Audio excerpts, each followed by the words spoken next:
E a semana em Brasília, a última antes dos parlamentares entrarem em recesso, promete ser decisiva. A Câmara dos Deputados pode votar amanhã a PEC da transição. Se por um lado a decisão do STF em acabar com o orçamento secreto pode diminuir o ânimo dos parlamentares em aprovar o texto vindo do Senado, por outro, a equipe de transição do presidente eleito ganhou um reforço na barganha.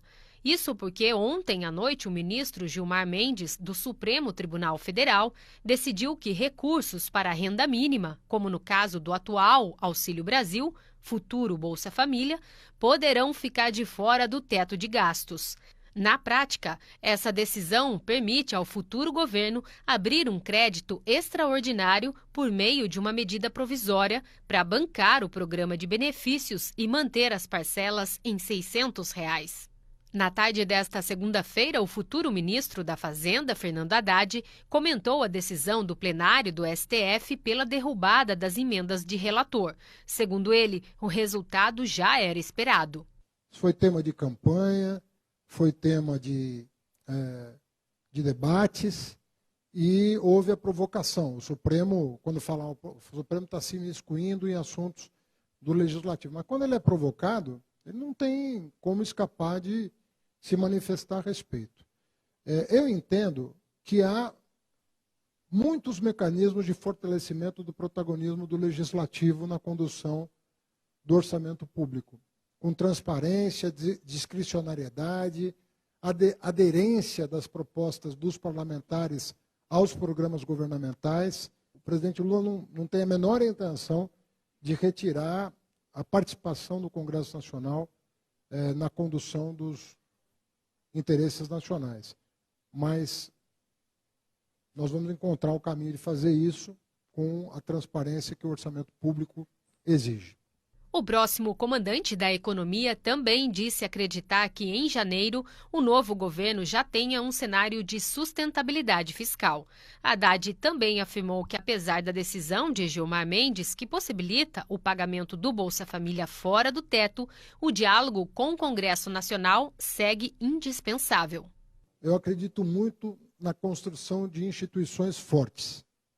Eu acredito que o caminho que nós temos que trilhar essa semana, hoje, amanhã, é de fortalecimento das instituições.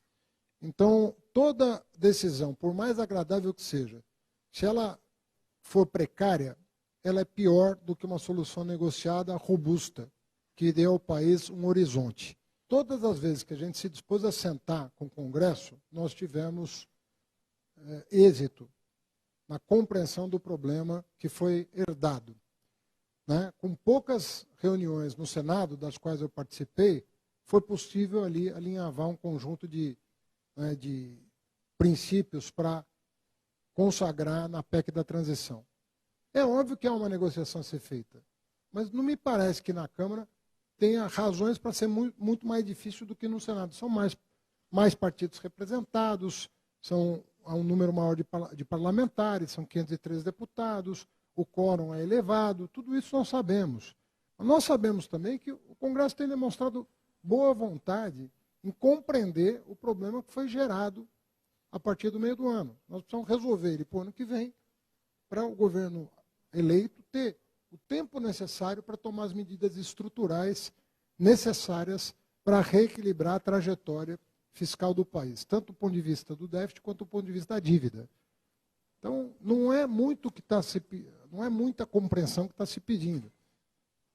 Um problema foi gerado, soluções estão sendo apresentadas.